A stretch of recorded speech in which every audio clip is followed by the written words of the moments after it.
What up guys, welcome to my channel. To start things off, I have an anime rap channel called Sensei Beats, and I've posted some extremely cool anime raps there, and I'll continue to post more and more. So you should check it out. Your support and feedback would be really appreciated. Secondly, there's my Discord server as well. Now if you want to join an active otaku community where there are regular anime quizzes and all that sort of stuff, then you should definitely consider joining it. The links to both the channel and the server will be down in the description box below. Alright then, back to this video. For those of you who watch my videos, you know that the anime with overpowered main characters is literally the most talked about topic on this channel. And while this video is all about that, I've included some less well-known anime. I'm sure you'll be able to find at least a couple of anime that you haven't watched before. Also, these anime are just arranged randomly as well. There isn't any specific order to this one, okay? Well then, let's begin.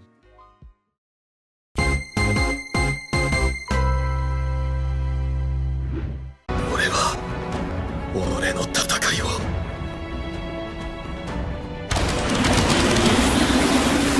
俺の一生懸命を貫けたのだろうか。 The first on our list is Angulmar, Record of Mongol Invasion. The title of this anime indicates that it's going to be about the Mongol invasion, so you can definitely expect some extreme war and cruelty, as well as some preconceived knowledge on some hardcore historical events. That's right, this is a war story, and that's exactly what you should go in expecting from this anime. To be more precise, the story sheds light upon the Genko War that took place in the 14th century, as well as give us a new perspective on this war and samurai in general through its fictional storytelling. Be that as it may, this anime is not to be confused with the actual events that happened during that war. At the end of the day, this is still a work of fiction. I'm also not going to be specific about who the weak-looking MC is, because that would take the unexpected element out of this anime.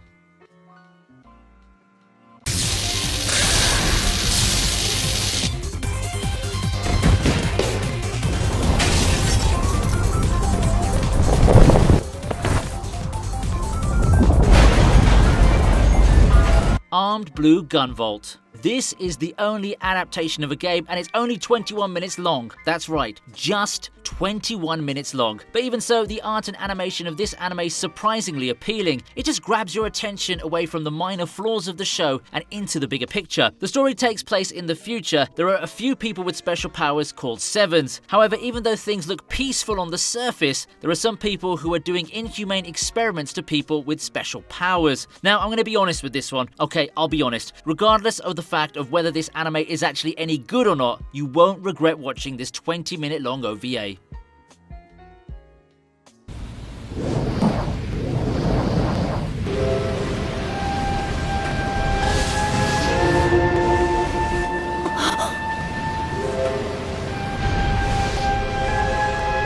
Code Breaker. An eye for an eye, a tooth for a tooth, and evil for evil, says the main character Rei Ugami. The idea that this anime tries to portray is evil. The main character is also one of those dark heroes that we don't get to see very often. As for the story, it begins like this. On a completely normal day, a girl named Sakura looks out of her bus window only to see people getting burned alive left and right with some intense blue flames. There's a boy who's completely unfazed by the situation, and he's standing over all of these people. Later, she comes back out of curiosity as well as fear to see what might have happened and how things are now. However, all the corpses, evidence, everything, it's all gone. The only trace remaining was that of a small fire. And then later, during school, there's a student transfer. A boy named Rei Ugami. Now, who might this boy be?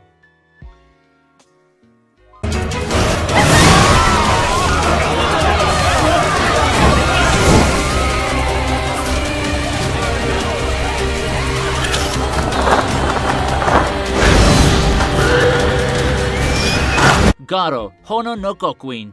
Now, this anime is kind of underrated, so if it intrigues you even a little bit, you should definitely check it out. There are users of witchcraft, and they're to be hunted in the name of the king. And even after around 17 years, the hunt hasn't cooled down. In fact, more and more users are brutally hunted in the name of law and order. But what if these witchcraft users weren't as bad as people were making them out to be? What if they weren't actually the problem? It turns out that's exactly what they are. They have a strong desire to protect humans from horrifying terrifying demons, and among them is a 17-year-old alchemist called Louis Leon, who's the one who wields the legendary golden armor. He's incredibly strong and also has some grave hatred towards the kingdom. I'd say this anime is a lot about violence and other grave things, and it's definitely worth checking out.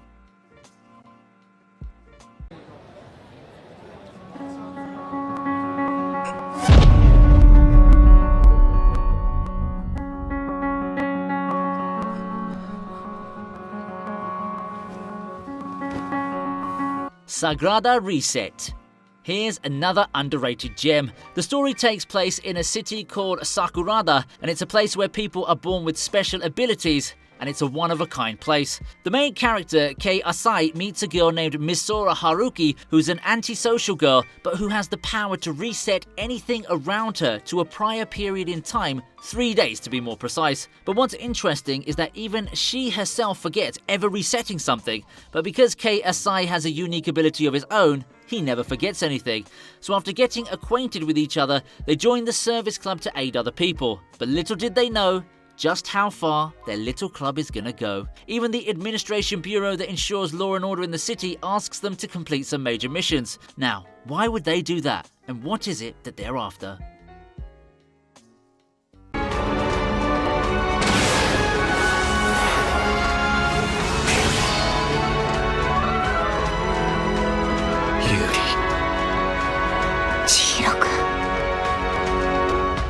Lord of Vermilion. In the year 2030, some high-frequency sounds pop up in Tokyo along with red fog, and those who hear those sounds, be they animals or humans, they lose their consciousness. Seeing all of this, the city goes into emergency mode. The authorities command to shut down everything. They say that a mysterious pandemic is on the loose, and there's no telling what will happen next. So it's time to prepare for the worst. Be that as it may, 6 days later, everyone who lost consciousness now wakes up, and the city goes back to normal. So, was it all just a prank, or is there really a mysterious pandemic lurking around in Tokyo? I'd say, depending on how much you like action, this could be a very good watch for you. The art and animation is also relatively good. However, the downside of this one is that both the story and the characters are kind of vague. Watch this if you have nothing else to watch.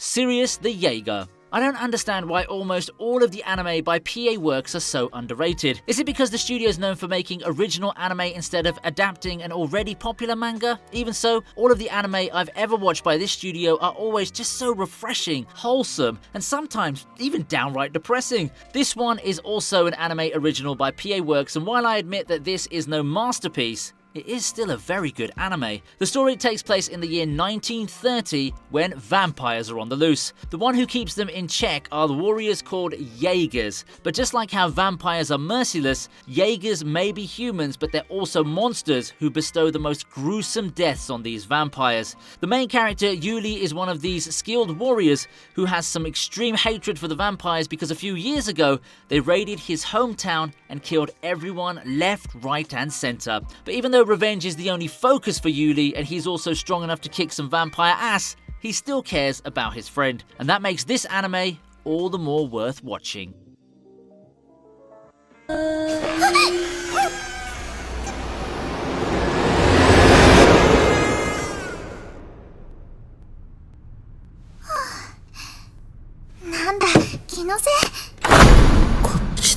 Jibaku Shonen Hanako-kun. The main character, Hanako-kun, is an interesting guy. He lurks around in the girls' toilet that's located on the 3rd floor of the school's old building. Now, the students know a bit about him, but they think he's a girl that haunts that bathroom, and it's also one of the 7 wonders of their school. Some students even started spreading some rumors that if someone successfully manages to encounter her, she'll grant them any wish. So every once in a while, students try summoning her, but she just never appears. Until the day when an adorable girl named Nene tries to look for this ghost, thinking that she can wish for her feelings to be returned by her crush. She actually encounters it and even discovers that the ghost is actually a boy. Now that's how the anime begins, but it isn't anything like a romance anime. Instead, it's more like a supernatural shonen adventure where they go around solving mysteries and discovering the truth behind them. While it may explore supernatural elements, it still manages to stay wholesome. I'd say it's one of those anime that can be recommended to just about about anyone.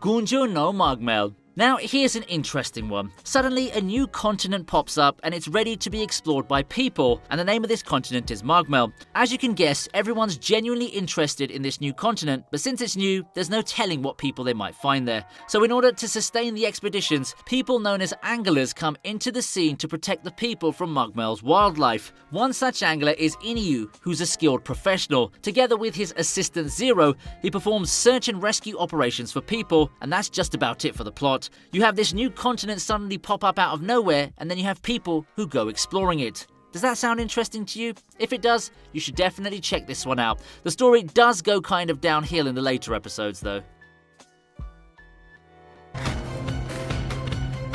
OK、勝負はバッチリ。逃げられるものなら逃げてみろってんだ。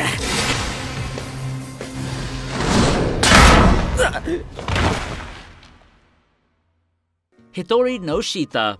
This one's a Chinese anime, but the Japanese dub is also available, so feel free to go with whichever one you want. Now, the story goes like this. The main character, Zhang Chulan, was in the graveyard trying to pay a visit to his grandma's grave, but then some zombies appear out of nowhere and start attacking him. The situation was obviously not very comfortable for him. Fortunately though, he gets saved by a mysterious girl who's wielding kitchen knives, and she stomps the zombies using these knives, tells him something, and then leaves.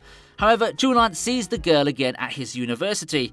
A few more characters also come onto the scene, and then from there on out, it's all about mysteries and action. It's also got some spot-on hilarious comedy too.